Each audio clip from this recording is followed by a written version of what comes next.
지금 여기서 MB가 잡혀서 들어가더라도 저는 MB가 들어가서 웃을 것 같아요. 왜냐하면 진짜 배기는 걸리지 않았다고 생각할 것 같거든요.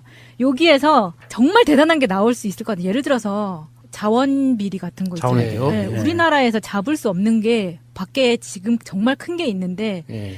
그래서 속으로 웃고 있을 것 같다는 생각이 그래서 드는 거예요. 예. 그래도 속으로 웃어도 좋아요. 그래도 잡혀서 이렇게 구속시키고 정확하게 밝혀진 것만이라도 근거해서 제대로 처벌을 했으면 좋겠어요. 그게 나중에 이희영한테 갈까 봐.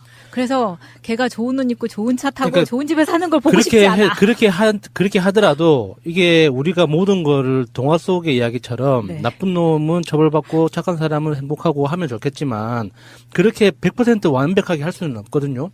우리가 현실적으로 할 수 있는 데까지라도 제대로 해서 범죄를 꿈꾸고 있는 미래의 악들이 조금이라도 움츠러들 수 있고 조금 자기 행동을 뒤돌아보고 특히나 이 재벌을 중심으로 한 기득권층 그리고 친일파로 내려오는 대대로 내려오는 그 비리의 뿌리들이 조금 이 세상을 살면서 좀 눈치 보고 사는 세상이 될 수 있다면 이명박을 씨앗으로 좀 갈아 넣는 것도 괜찮다고 보기 때문에 지금 이 뇌물게이트 때문에 전직 대통령들의 뇌물게이트 때문에 1억 원 이상일 때 10년 이상 징역형 이거를 국민들이 다 외우고 있어요. 이런 네. 법을.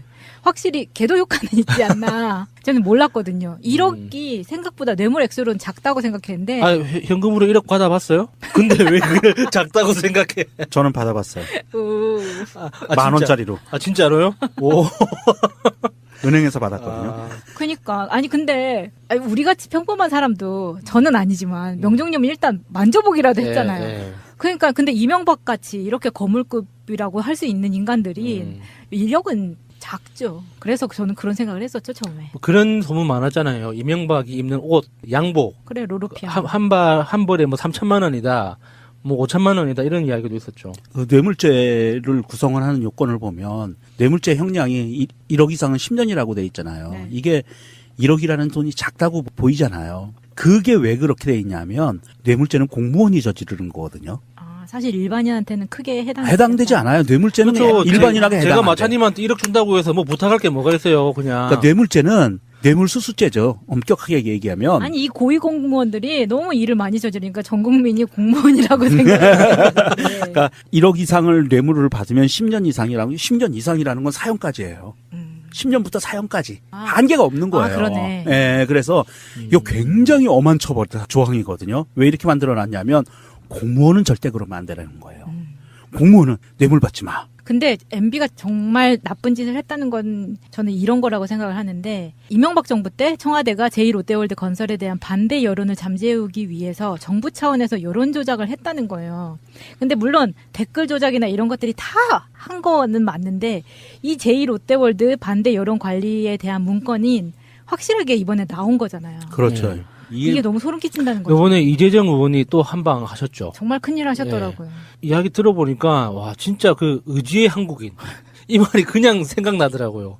연필 한 다스 가지고 들어가서 그 이 필사를 할 때 아무것도 못 가지고 들어간대요. 그냥 종이하고 연필, 지우개 이 세 개만 들고 들어갈 수 있고 이 흰 장갑을 끼고 연필로 무조건 베껴 써야 된다는 거예요. 베껴 써야 된다. 예, 복사도 안 되고. 그래서 필사만 가능해요. 이게 물 마시다가 물이 이렇게 넘어지면 그 기록물이 훼손될 수 있기 때문에 물도 못 갖고 들어가고. 이 기록물이 국가기록실 이런 예, 거예요? 국가기록원에 국가기록물이죠. 거기 네. 가서 필사를 한 거예요. 그러면은 그 기록물을 그렇게 조심해서 봐야 되는데 그거를 영포빌딩 지하에 방치하고 있었다는 거잖아요. 그렇죠. 그래서 국가기록물 관리 위반 이걸로 또 그것도 큰 죄죠. 고발이 돼 있잖아요. 그런데 그 문건에 저는 그것도 너무 웃겨요. 이렇게 위법된 게 너무 버젓이 나와 있는데 그게 검찰이나 이런 데에 넘어가지 않고 이 기록물실에 그냥 있어서 국회의원이 들어가서 필사를 해가지고 나오는 동안에도 아무도 몰랐다. 이거잖아요. 그렇죠. 이거는 롯데월드만 했겠느냐. 라고 생각하면 지금 무슨 댓글 수사 의혹이네 사이버 부대네 이런 게 너무 확실해지는 그 그러니까 포인트예요. 지금 이게 이명박이라는 거악 때문에 나머지 디테일들이 지금 우리가 못 보고 있지만 이렇게 청와대가 일종의 국가적인 컨설팅 사업을 수행한 거잖아요. 제2롯데월드 건설에 대해서 우리가 이게 대표적으로 보고 있는 거지만 예전에 그 한번 이야기가 나왔던 대보그룹이나 여러 가지 다른 회사들 뭐 SK라고 없었겠어요? 뭐 다른 대기업이라고 다 대기업들도 있었을 거 아니에요. 그러면 그 당시 청와대에 근무했던 사람들 이 다 용의선상에 올라오는 거예요. 자연스럽게. 그러니까 왜냐하면 내부적으로 보면은 예. 이 문건이 생각보다 굉장히 디테일한 게 제2롯데월드 건설 승인 과정을 3단계로 나눈 뒤에 단계별로 여론 관리 방안을 제시를 한 거예요. 거기에다가 정부 부처를 전담 대응 부처로 지정을 했고 그러면 이 이야기는 공무원들도 다 그렇죠. 가담이 되어 있다는 예. 이야기잖아요. 그 당시에 그러니까 이렇게 디테일한 서류를 이명박이 직접 자기 손으로 썼을 리는 없는 거잖아요. 그렇죠. 정치권과 좌파 언론은 청와대와 국무총리실이 전담을 하고 군 원로와 예비역 단체는 국방부와 공군이 전담을 하고 성남 지역 민원은 청와대 민정수석 비서관실과 행안부가 대응을 하기로 했다. 여기에서 말하는 뭐 좌파 언론은 청와대와 국무총리실 이거는 지금 문재인 정부가 이렇게 한다고 생각을 했을 때 상상도 안 되는 일이거든요. 두 정부를 비교해 봤을 때. 왜냐면 예. 지금 정부가 너무 정상적이라고 생각이 되는데 문재인 정부가 만약에 정치권과 보수 언론에 대해서 청와대와 국무총리실이 전담을 했다. 이러면은 지금 자유당은 들어놓고 난리가 날 거거든요. 글쎄 들어눕는 것보다 더한 짓이 뭐가 있죠? 상상이 안 되는데 하여튼 상상도 할 수 없는 무언가 극단적인 짓을 했겠죠. 국회에서 바지를 내려. 그러니까 이런 여러 가지 문제로 지금까지 드러난 것만 해도 이명박의 범죄 혐의가 명백한데 결정적으로 그러면 이명박을 언제 소환할 거냐? 이게 방송하는 한 3월 초? 3월 초로 지금 예측되고 있는데 푸나님이 찍은 날짜가 3월 3월 5일이죠. 5일이죠. 예. 네. 그런데 검찰이 고민하고 있다는 그런 이야기도 여기저기 들려오잖아요. 이게 지금 전직 대통령이 2명이 동시에 구속되는 게 뭐 검찰로서는 부담스럽다 이런 이야기를 하는데 저는 절대로 그런 생각을 하면 안 된다고 생각해요. 그런 이야기를 일부러 언론에 예. 흘리는 게 아닐까요? 박지원 의원이 나와서 그런 이야기를 네, 그래 하고. 아니 그거는 우리 어떤 현대 사회의 뭐 불행이다, 슬픔이다 이게 절대 아닙니다. 우리 스스로 자랑스러워해야 되는 거예요. 우리가 부끄러워해야 되는 건 이승만 같은 쓰레기가 물러가고 박정희가 들어오도록 우리가 아무것도 못했다. 그리고 박정희가 물러가고 전두환이 집권하도록 우리가 아무것도 못했다. 그런 순간의 어떤 무력감에 대해서 슬퍼하고 후회를 할 수 있더라도 우리는 다시 결국에는 처벌했잖아요. 그리고 박근혜, 이명박, 그러니까 박근혜 잘못된 거 알았을 때는 당장 아무것도 못했지만 결국에는 촛불로 뭉쳐가지고 끌어냈잖아요. 그러니까 그게 우리가 자랑스러워해야 될 일이지. 이런 이명박 같은 쓰레기를 뭐 이명박, 박근혜 동시에 구속 수감되는 게 왜 부끄러워해야 되냐고. 얼마나 자랑스러운 거예요. 우리 국민이 전 세계에 대한민국 같은 나라가 어디 있어요. 국민이 주도해가지고 국민의 목소리로 대통령 끌어내고 범죄자 끌어내고 전직 대통령이라도 다시 불러가지고 정확하게 법대로 처벌하자. 처벌해야 된다고 법대로 이렇게 하는 이런 나라가 전 세계에 어디 있냐고. 이런 거는 자랑스러워해야 되는 거지. 뭐 현대사의 자랑이지 이게 뭐 현대사의 불행이다. 뭐 이 시대의 슬픔이다. 이게 절대 아니라고. 저는 이게 정말 이 연사 소리 높이 외치고 싶습니다. 진짜로. 예. 이명박에 관련된 이 죄는 아마 파도 한도 없이 나올 거예요. 그렇다고 봤을 때 검찰 입장에서는 지금까지 나온 죄만으로도 차고 넘치거든요. 증거도 차고 넘치고 구속할 수 있다라고 확신이 드는 순간 바로 소환을 해서 구속영장을 청구를 해야 됩니다. 그렇게 됐을 때 사람들이 우려하는 것처럼 이게 자꾸 증거가 터져나오니까 이게 기소도 늦어지는 거 아니냐라고 하는데 그거는 전혀 신경 쓸 필요 없어요. 앞으로 5년, 10년, 15년이 지나더라도 그 안에 계속 얼마든지 증거가 나오면서 추가 기소가 가능하거든요. 그렇다고 봤을 때 검찰 입장에서는 하루빨리 이거를 빨리 마무리를 져서 재판으로 넘기는 이런 전략 전술을 쓰는 것도 굉장히 좀 바람직하고요. 사실 이명박과 박근혜, 최순실 이 사람들의 지은 죄를 보면서 드는 생각이 이겁니다. 야수님이 항상 이거를 주장을 했지만 돈줄을 끊어야 된다라는 이야기를 했지만 이 특별법 같은 것을 만들어야 돼요.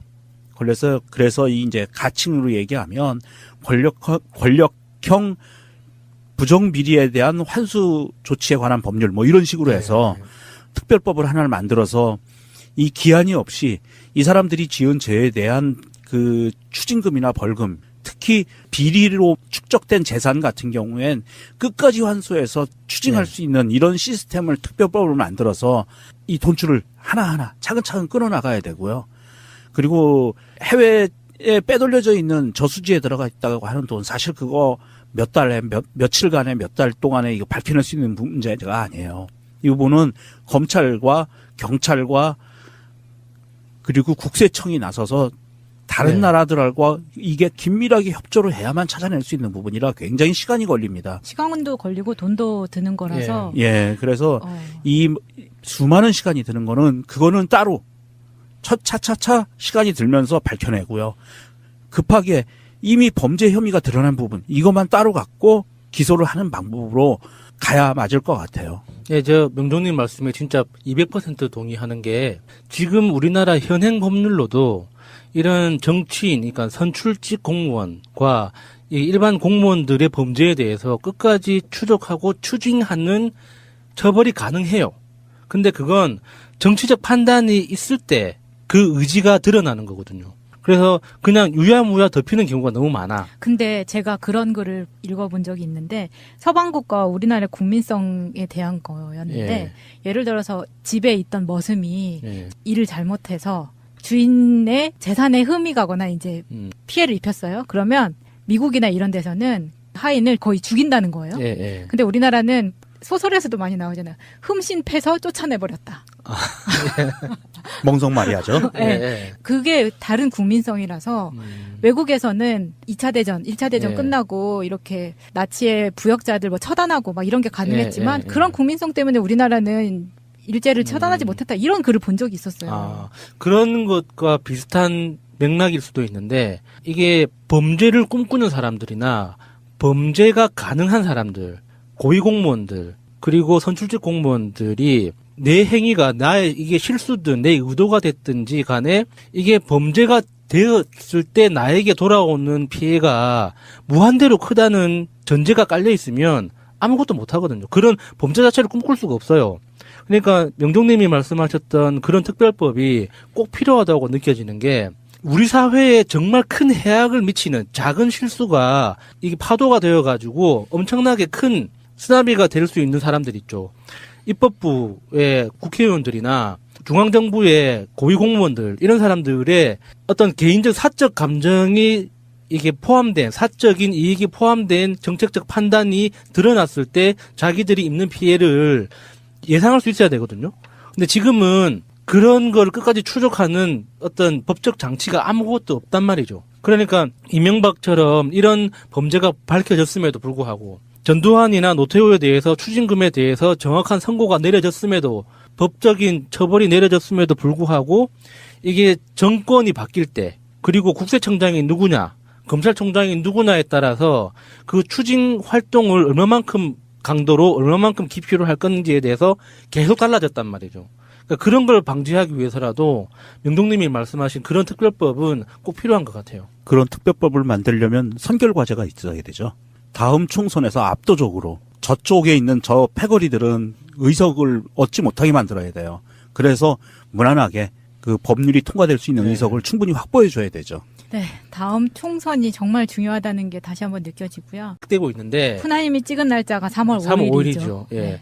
그런데 검찰이 고민하고 있다는 그런 이야기도 여기저기 들려오잖아요. 이게 지금 전직 대통령이 2명이 동시에 구속되는 게 뭐 검찰로서는 부담스럽다 이런 이야기를 하는데 저는 절대로 그런 생각을 하면 안 된다고 생각해요. 그런 이야기를 일부러 언론에 예. 흘리는 게 아닐까요? 박지원 의원이 나와서 그런 이야기를 네, 그래, 하더라고요. 아니, 그거는 우리 어떤 현대사의 뭐 불행이다, 슬픔이다, 이게 절대 아닙니다.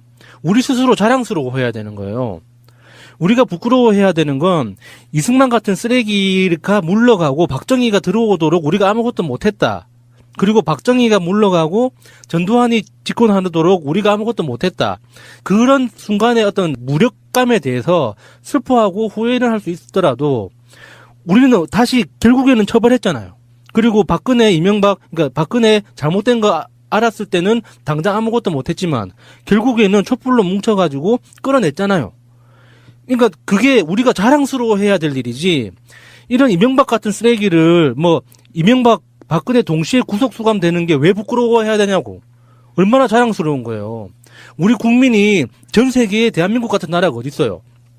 국민이 주도해가지고 국민의 목소리로 대통령 끌어내고 범죄자 끌어내고 전직 대통령이라도 다시 불러가지고 정확하게 법대로 처벌하자.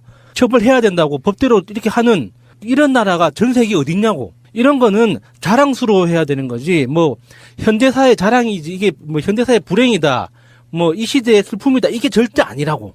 저는 이게 정말 이 연사 소리 높여 외치고 싶습니다. 진짜로. 예. 이명박에 관련된 이 죄는 아마 파도 한도 없이 나올 거예요. 그렇다고 봤을 때 검찰 입장에서는 지금까지 나온 죄만으로도 차고 넘치거든요. 증거도 차고 넘치고 구속할 수 있다라고 확신이 드는 순간 바로 소환을 해서 구속영장을 청구를 해야 됩니다. 그렇게 됐을 때 사람들이 우려하는 것처럼 이게 자꾸 증거가 터져 나오니까 이게 기소도 늦어지는 거 아니냐라고 하는데 그거는 전혀 신경 쓸 필요 없어요. 앞으로 5년, 10년, 15년이 지나더라도 그 안에 계속 얼마든지 증거가 나오면서 추가 기소가 가능하거든요. 그렇다고 봤을 때 검찰 입장에서는 하루빨리 이거를 빨리 마무리를 져서 재판으로 넘기는 이런 전략 전술을 쓰는 것도 굉장히 좀 바람직하고요. 사실 이명박과 박근혜, 최순실 이 사람들의 지은 죄를 보면서 드는 생각이 이겁니다. 야수님이 항상 이거를 주장을 했지만 돈줄을 끊어야 된다라는 이야기를 했지만 이 특별법 같은 것을 만들어야 돼요. 그래서 이 이제 가칭으로 얘기하면 권력형 부정비리에 대한 환수 조치에 관한 법률 뭐 이런 식으로 해서 특별법을 하나를 만들어서 이 기한이 없이 이 사람들이 지은 죄에 대한 그 추징금이나 벌금, 특히 비리로 축적된 재산 같은 경우엔 끝까지 환수해서 추징할 수 있는 이런 시스템을 특별법으로 만들어서 이 돈줄을 하나하나 차근차근 끊어나가야 되고요. 그리고 해외에 빼돌려져 있는 저수지에 들어가 있다고 하는 돈 사실 그거 며칠간에 몇 달 동안에 이거 밝혀낼 수 있는 문제가 아니에요. 이 부분은 검찰과 경찰과 그리고 국세청이 나서서 다른 나라들과 이게 긴밀하게 협조를 해야만 찾아낼 수 있는 부분이라 굉장히 시간이 걸립니다. 시간도 걸리고 돈도 드는 거라서. 그래서 이 수많은 시간이 드는 그거는 따로 차차차 시간이 들면서 밝혀내고요. 급하게 이미 범죄 혐의가 드러난 부분 이것만 따로 갖고 기소를 하는 방법으로 가야 맞을 것 같아요. 저 명종님 말씀에 진짜 200% 동의하는 게 지금 우리나라 현행 법률로도 이런 정치인, 그러니까 선출직 공무원과 일반 공무원들의 범죄에 대해서 끝까지 추적하고 추징하는 처벌이 가능해요. 근데 그건 정치적 판단이 있을 때 그 의지가 드러나는 거거든요. 그래서 그냥 유야무야 덮이는 경우가 너무 많아. 근데 제가 이거잖아요. 그렇죠. 이거는 롯데월드만 했겠느냐? 라고 생각하면 지금 무슨 댓글 수사 의혹이네, 사이버 부대네 이런 게 너무 확실해지는 그러니까 포인트예요. 지금 이게 이명박이라는 거악 때문에 나머지 디테일들이 지금 우리가 못 보고 있지만 이렇게 청와대가 일종의 국가적인 컨설팅 사업을 수행한 거잖아요. 제2롯데월드 건설에 대해서 우리가 이게 대표적으로 보고 있는 거지만 예전에 그 한번 이야기가 나왔던 대보그룹이나 여러 가지 다른 회사들 뭐 SK라고 없었겠어요? 뭐 다른 대기업이라고 다 대기업들도 있었을 거 아니에요. 그러면 그 당시 청와대에 근무했던 사람들 이 다 용의선상에 올라오는 거예요. 자연스럽게. 그러니까 왜냐하면 내부적으로 보면은 이 문건이 생각보다 굉장히 디테일한 게 제2롯데월드 건설 승인 과정을 3단계로 나눈 뒤에 단계별로 여론 관리 방안을 제시를 한 거예요. 거기에다가 정부 부처를 전담 대응 부처로 지정을 했고 그러면 이 이야기는 공무원들도 다 그렇죠. 가담이 되어 있다는 이야기잖아요. 그 당시에 그러니까 이렇게 디테일한 서류를 이명박이 직접 자기 손으로 썼을 리는 없는 거잖아요. 그렇죠. 정치권과 좌파 언론은 청와대와 국무총리실이 전담을 하고 군 원로와 예비역 단체는 국방부와 공군이 전담을 하고 성남 지역 민원은 청와대 민정수석 비서관실과 행안부가 대응을 하기로 했다. 여기에서 말하는 뭐 좌파 언론은 청와대와 국무총리실 이거는 지금 문재인 정부가 이렇게 한다고 생각을 했을 때 상상도 안 되는 일이거든요. 두 정부를 비교해봤을 때. 왜냐하면 지금 정부가 너무 정상적이라고 생각이 되는데 문재인 정부가 만약에 정치권과 보수 언론에 대해서 청와대와 국무총리실이 전담을 했다. 이러면은 지금 자유당은 들어눕고 난리가 날 거거든요. 글쎄, 들어눕는 것보다 더한 짓이 뭐가 있죠? 상상이 안 되는데, 하여튼 상상도 할 수 없는 무언가 극단적인 짓을 했겠죠. 국회에서 바지를 내려. 그러니까 이런 여러 가지 문제로 지금까지 드러난 것만 해도 이명박의 범죄 혐의가 명백한데, 결정적으로 그러면 이명박을 언제 소환할 거냐? 이게 방송하는 한 3월 초? 3월 초로 지금 지금 여기서 MB가 잡혀서 들어가더라도 저는 MB가 들어가서 웃을 것 같아요. 왜냐하면 진짜 백인은 걸리지 않았다고 생각할 것 같거든요. 여기에서 정말 대단한 게 나올 수 있을 것 같아요. 예를 들어서 자원 비리 같은 거 있잖아요. 자원이요? 네, 네. 우리나라에서 잡을 수 없는 게 밖에 지금 정말 큰 게 있는데 예. 그래서 속으로 웃고 있을 것 같다는 생각이 그래서 드는 거예요. 예. 그래도 속으로 웃어도 좋아요. 그래도 잡혀서 이렇게 구속시키고 정확하게 밝혀진 것만이라도 근거해서 제대로 처벌을 했으면 좋겠어요. 그게 나중에 이희영한테 갈까 봐. 그래서 걔가 좋은 옷 입고 좋은 차 타고 그러니까 좋은 집에 사는 걸 보고 싶지 않아. 그렇게 하더라도 이게 우리가 모든 거를 동화 속의 이야기처럼 네. 나쁜 놈은 처벌받고 착한 사람은 행복하고 하면 좋겠지만 그렇게 100% 완벽하게 할 수는 없거든요.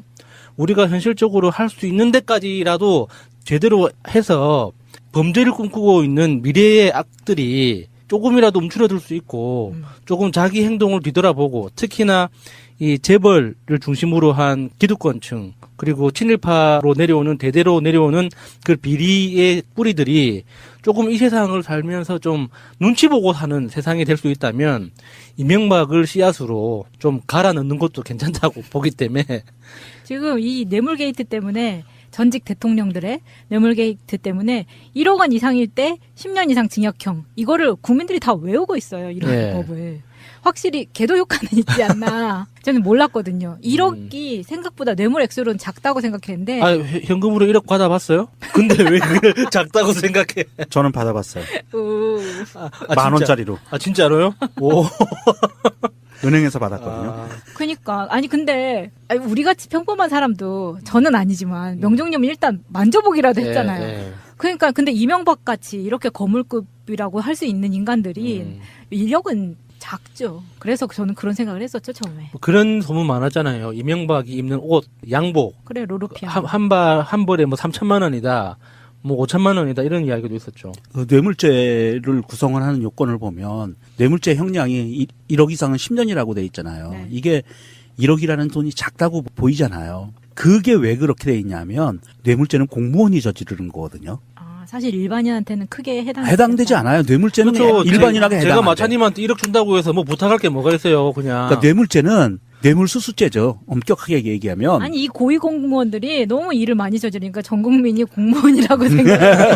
네. 그러니까 1억 이상을 뇌물을 받으면 10년 이상이라고 10년 이상이라는 건 사형까지예요. 10년부터 사형까지 아. 한계가 없는 거예요. 아, 그러네. 예, 그래서 이거 굉장히 엄한 처벌 조항이거든요. 왜 이렇게 만들어놨냐면 공무원은 절대 그러면 안 되라는 거예요. 공무원은 뇌물 받지 마. 근데 MB가 정말 나쁜 짓을 했다는 건 저는 이런 거라고 생각을 하는데 이명박 정부 때 청와대가 제2롯데월드 건설에 대한 반대 여론을 잠재우기 위해서 정부 차원에서 여론 조작을 했다는 거예요. 근데 물론 댓글 조작이나 이런 것들이 다 한 거는 맞는데 이 제2롯데월드 반대 여론 관리에 대한 문건이 확실하게 이번에 나온 거잖아요. 그렇죠. 네. 이게 너무 소름 끼친다는 거죠. 이번에 이재정 의원이 또 한 방 하셨죠. 정말 큰일 하셨더라고요. 이야기 들어보니까 와 진짜 그 의지의 한국인 이 말이 그냥 생각나더라고요.